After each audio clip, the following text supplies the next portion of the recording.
What up, YouTube? This is a video. It turns out that today is a day when my strings are in really bad shape. So I'm going to go ahead and change them, and I'm going to explain to you guys out there how to do this. And actually, I'll go ahead and explain a little bit about when to do it too. When you're playing music, you're playing electric guitar, you're playing acoustic guitar, there's a time when your tone kind of just really is really bland, and there's a lot of grime that kind of gets on the strings if you touch them. You know, you could do things along the way to kind of prolong the life of your strings. You could do things like get some napkin, a wet napkin, and just kind of stretch it out and run it along to get a lot of the sweat and grime out of your strings. Some people even, detune their strings because of the humidity, and all this stuff, I'm too lazy for that, but anyways, there's all sorts of stuff you can do. Like Eddie Van Halen used to boil his strings or whatever to reuse them, and I don't clip the ends off of my strings just because if they snap, because I play kind of aggressively, I just cut them and then redo the ball and then reuse them. So, to each their own. This is how I do it. So, okay, they're pretty dead. So I got a new pack of strings. Boop. I used the Dario 11s. They did not pay me to say that, but I totally use them, and I've been using them for a while. They're really good for, really jazzy sounds. Super thick. Some people use 12s on an arch top. I got a Les Paul copy, or a Les Paul style guitar, I should say. So, I use 11s and I like them. I switch from 10s, I switch from 9s. It's a good gauge for me, it's what works for me. So, you open your pack, and then boom, you have 6 strings, they're in a bundle. And there's color-coded balls usually on the ends of your strings. There's red, green, purple, brass, black. There's silver. There's 6 colors. You can actually check it out on the package. It'll tell you. I already ripped this open, but I'll show you. It shows you. There you go. It'll say, first red, purple, green, black, red, brass. Sorry, the first one was silver. And it'll show you which color is which. So, you can feel which ones are what. Okay, so you got your strings, and I'm probably going to lose them, so I'm just going to put them over here. First thing you want to do is get rid of your old strings. You can do whatever you want. You can unwind them from the headstock, if you want to. I'm kind of lazy, and I don't worry about the physics so much, so I just get a pair of snippers, and I just go with that. Bing! And just cut them off because I'm not going to use these anymore. I'll actually show you the condition of these strings when I pull them off. Okay. Bing, bing. And then you get all 6 of them out. And then you can pull, in this particular case, Les Paul, you can pull the tailpiece off. And you can see the colors of the old strings there, right? So, boom. Okay. Take these. Doop. Throw them away. I'm going to have to get those later. On the top of your headstock, you got the strings all in a fray. I didn't clip the ends of mine off because you like to reuse them in case they snap. So you just yank them off. Be really careful. Throw it on the floor. I'll pick it up later. Do-do-do. Do-do-do. Wow. Do-do-do. Do-do-do. That one, this one,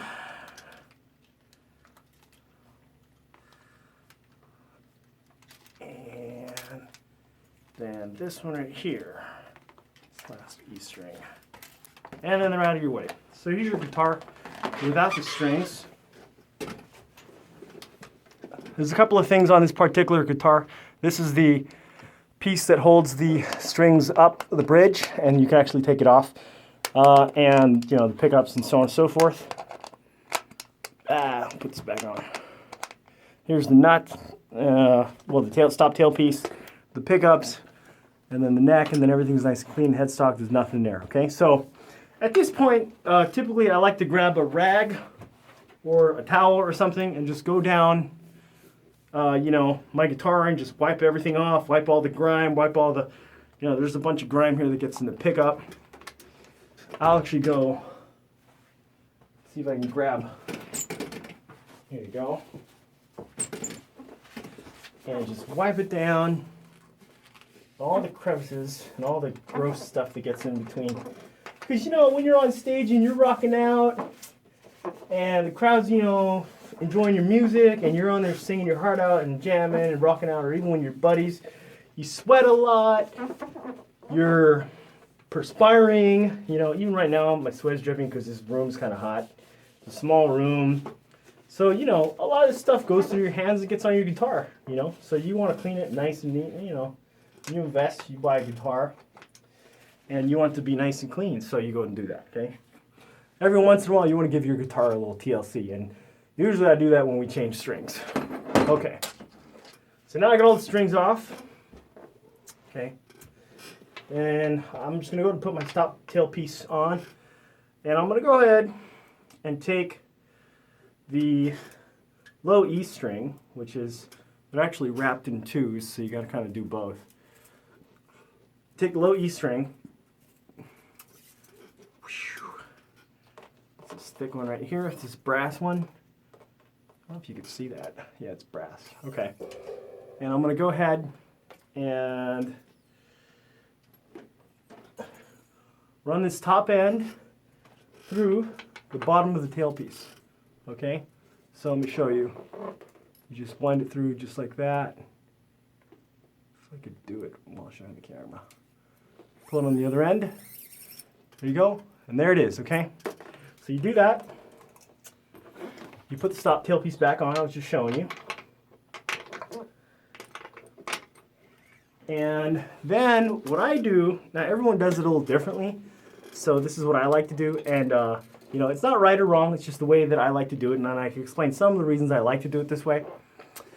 What I do is I take the string, and you want to put it on the inside of the headstock. Don't wind it on the outside. Put it on the inside. So here's the 6-string peg. I go ahead and put my thumb up to 2 lengths of the tuning pegs, and then I put a little kink in it with my finger. Okay. I give a little extra winding. I give 2 lengths of winding so that we get a nice, large amount of winding on the tuning peg. And then you put it through the hole at the top, just like that. And you go ahead and put it right to where you put the kink. Okay, and then my top tail piece actually falls off. So once you got that in place, you just put back. You got to hold it taut like this with your arm. So I just do this and just put my hand over like that. And then what we're going to do is take it, and I just go ahead and wind it. I go over the top of the dangling end on the other side first. Okay, this is just how I do it. I like to be consistent with this kind of stuff. Once I got on the top end, I bend the other side up. Okay, and then when I wrap it back around, I'm going to go underneath. Okay, also underneath this thing that I bent up. And then every subsequent winding that I like to do is going to go up. Okay. Then you buy one of these things called string winders. It's just a little thing that holds the end of the tuning peg, the tuner itself, and then you could just wind it like that using your hand. It's a little bit quicker. It's a little bit better. You know, if you want to save some time, make sure you get your windings nice and easy. Okay. Go and do that. It just fell to the earth. Okay, so that's the first one. Let me get it on. And when you are winding the string, you just kind of get it to tension so that it doesn't fall off. Okay, so this part you're going to have to give it a little bit of give at some point when the tension gets on high. When you're doing it, make sure that this part goes over the saddle. See, I messed up. It didn't go over the saddle. Okay, I'm going to tighten it a little bit. Put it over the saddle in the little groove on your bridge. Okay, right there. And then,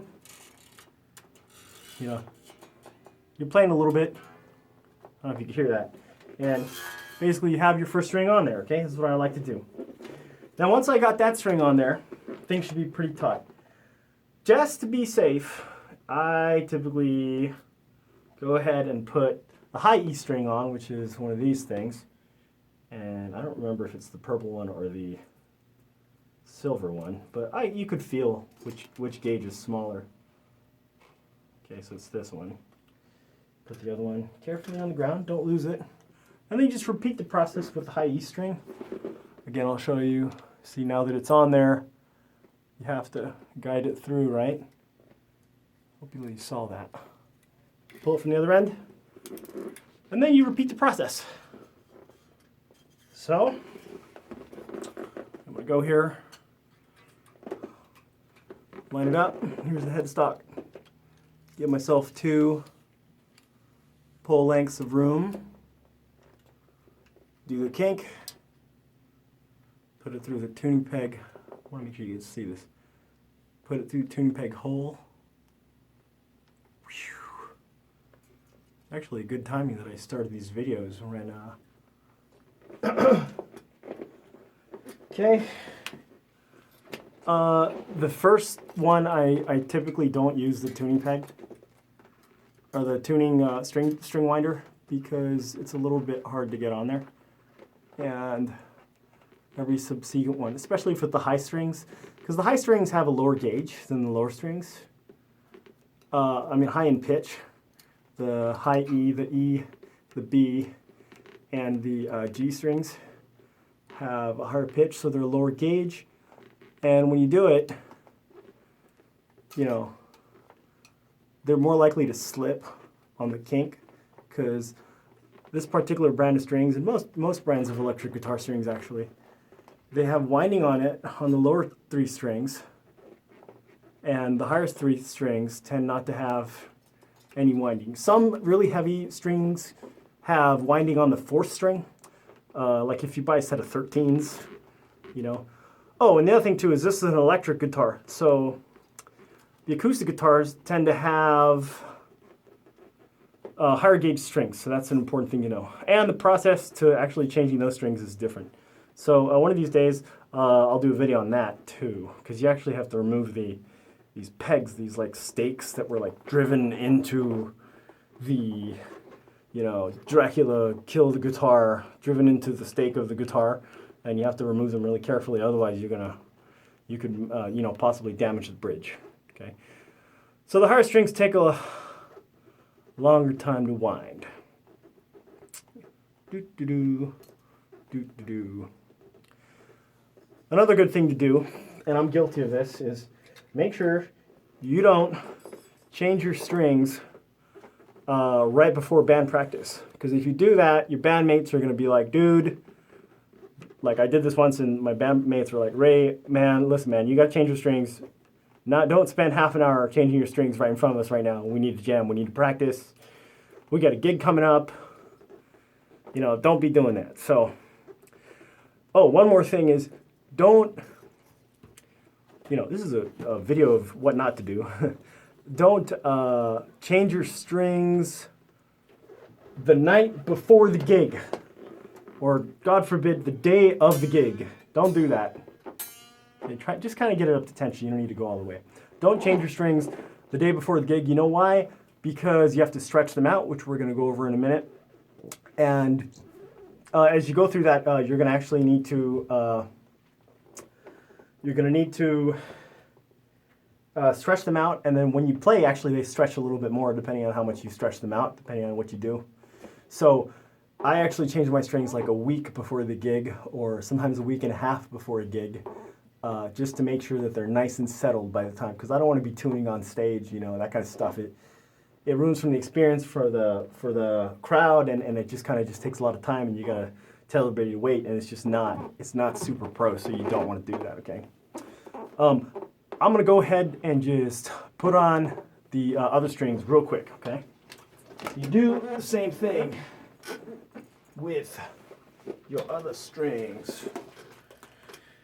I can even do it from this view because I don't think I need to show you this. 5 real quick. Okay, when you're doing the 5 or the 4, remember you want 2 lengths, so you got this here, you could pull this down 1 length, and then you get 2 lengths. Do your kink, and do what you gotta do. Okay.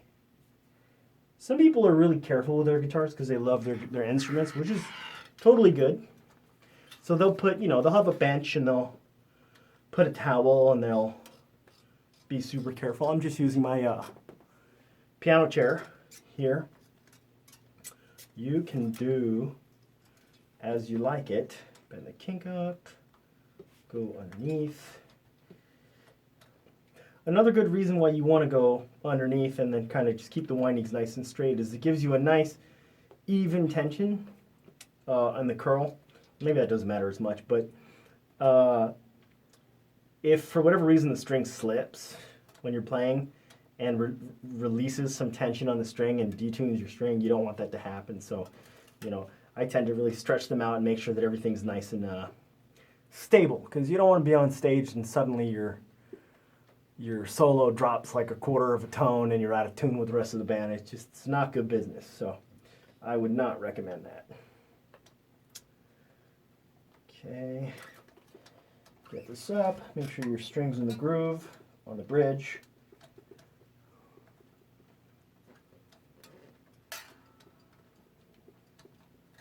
Put it up to, you know, just reasonable tension. You don't have to tune it up all the way. I wouldn't tune it up all the way because you're going to stretch it. And if you go too far, you could actually break it. So you don't want to do that. Then I go for the two middle strings here. There's a couple of different brands of strings that you can use. You could use, I've only used a couple. I've only used D'Addario's. I've only used Ernie Balls. I had a set of Elixirs once. Those felt really weird, or they felt different. So you do what you want. I like D'Addario's. They work for me. They have nice tone. I didn't go and do a super broad sampling of a bajillion different string types. Though I'm pretty sure there are other videos on YouTube or the internet where people have done that, so you can check that out. One time when I was in high school, or middle school, my older brother, he had a job, and he was 4 years older than me. I mean, he is 4 years older than me. And he would drive around and he would spend his paychecks and he would buy. One time he would always buy me lunch when we were kids, which was really good. And he actually bought. One time we drove around all the local hamburger joints, and he bought all these hamburgers from all the different places. He went to Spike's and In-N-Out and Jack in the Box and all these fast food joints, and we did a taste test. And we bought 14 hamburgers, so we had so many hamburgers. And I haven't done that with strings, but you could do it. I tend to find that a nice fresh set of strings is really nice on you. It sounds clean and crisp. It's going to sound way crisper than what you had before, depending on how dull your strings are. It's like a fresh change of clothes. It's like a fresh change of socks. It's really good stuff. So, when things get dull, you might ask, well, how often am I supposed to change my strings? Well, that really depends. It depends on how often you play. I play 3, 4, 5 times a week, so I probably go through a set of strings every month and a half, depending. It also depends on how aggressively you play, depends on how much you sweat on your guitar, depends on all sorts of stuff. So, okay, I got the 4th string here. I'm gonna go put this on real quick. I'll just do it this way. See, I put this thing down. I don't even use it.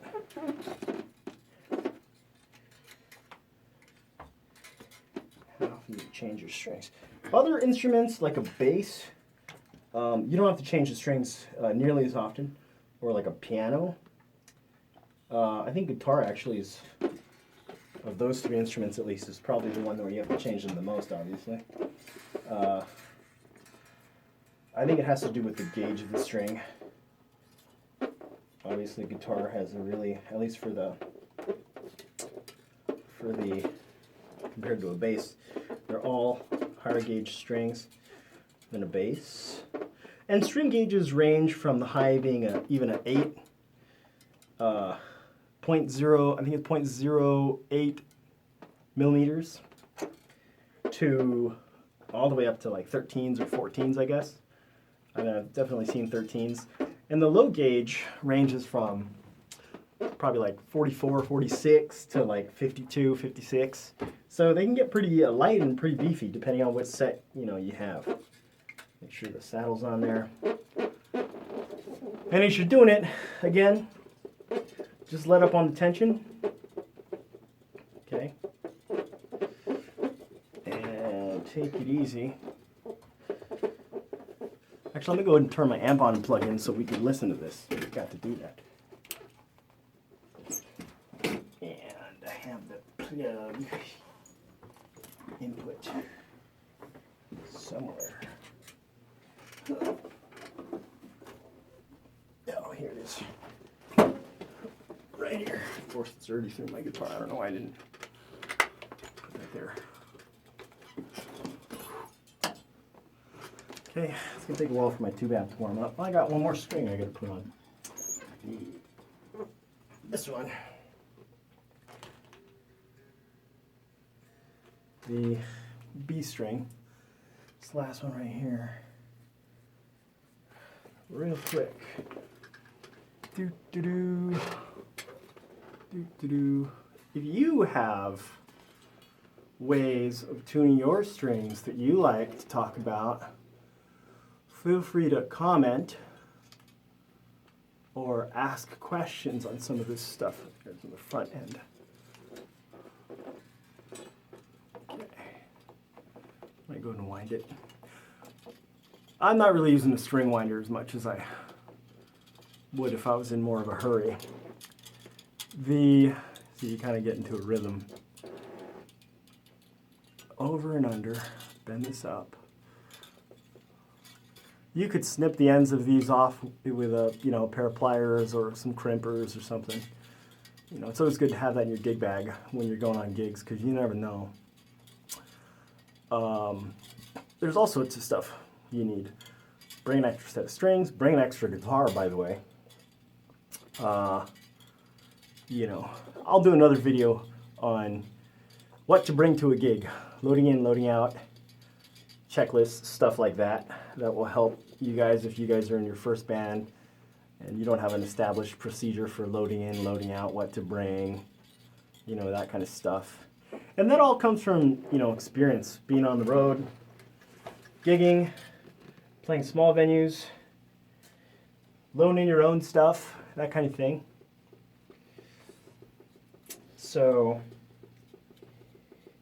go ahead and wind this up. And get this under nice tension. It's pretty good. Looks like this is actually taking quite some time. It's kind of cool. I could figure out exactly how long it takes. Okay, got that. Okay, you can hear that. Okay. That's not in tune at all. Okay, before you even tune anything, what I would do is actually, now second part, you have to stretch your strings. You got to stretch your strings because when you're soloing and you do some bends. Okay, look, let me show you. Like let's take this. I'm playing this at whatever pitch that is. Okay, I'm gonna take a string. Okay, I'm gonna bend.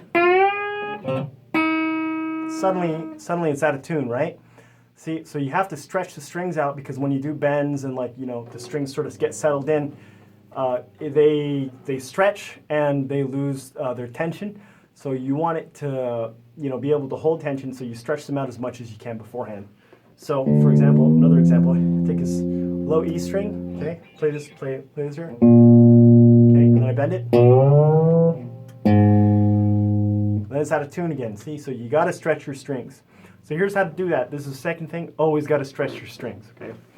Here's how I do it. Other people do it differently. This is what works for me. I take my finger and put it underneath the 12th fret, and then I just grab it up, and then I pull it up. You can see this. Oops. See, you kind of pull it up like that, and then stretch it like that. See, like fiddling a banjo or some other kind of other instrument that's not a guitar. Boo, boo, boo, boo. Okay, and then that does a lot of the stretching. Okay, And I can go ahead and use my tuner down below. You see it. Tune it up to an E. Okay. Just to get an idea of where you're going. Okay. I'm going to go ahead and tune real quick.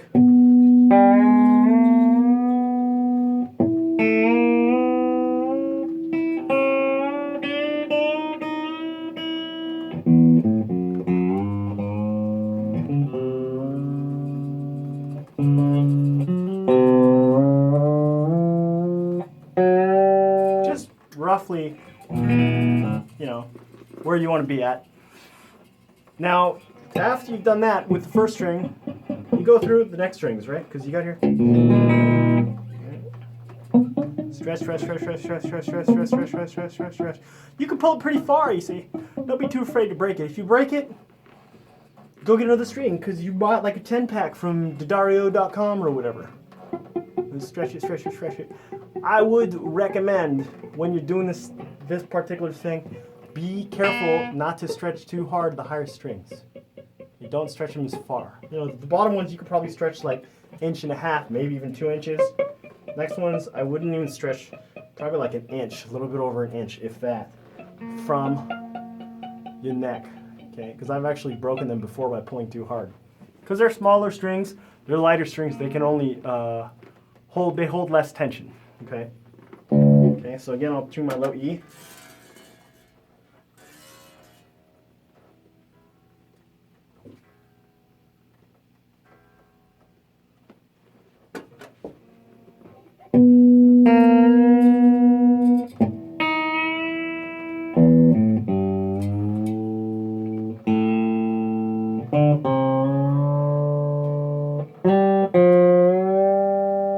Okay, get it up to tension.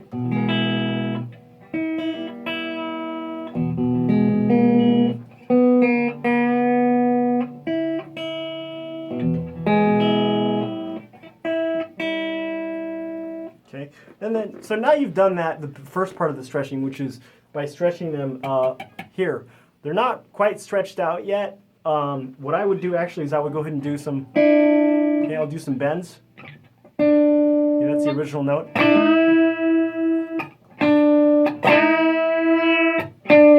I will actually do some bends in the lower register too. You know, to really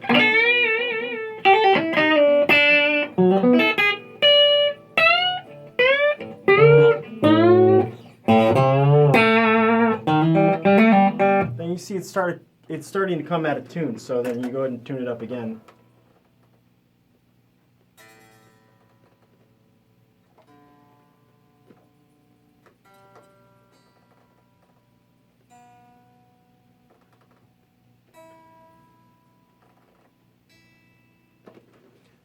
Okay,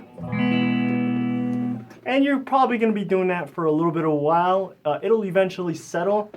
Again, this is why you do it like about a week before a show, to make sure that, you know, when you're practicing 3-4 times a week with your band or your buddies, and you're getting ready for a show, that everything's nice and stretched and ready to go for your gig. Okay, so, you know, I'm going to do that, and we'll be ready for our next show in a, you know, I think it's in a week and a half. So anyway, that's how you go ahead and change your guitar strings for an electric guitar. Maybe one day I'll do an acoustic version. If you got any questions, you let me know. Check out the website, subscribe to the channel, you know the deal. I'll have more videos for you guys, and if you have any questions or you have any suggestions, do let me know. Hope this was useful. See you guys next time. See ya.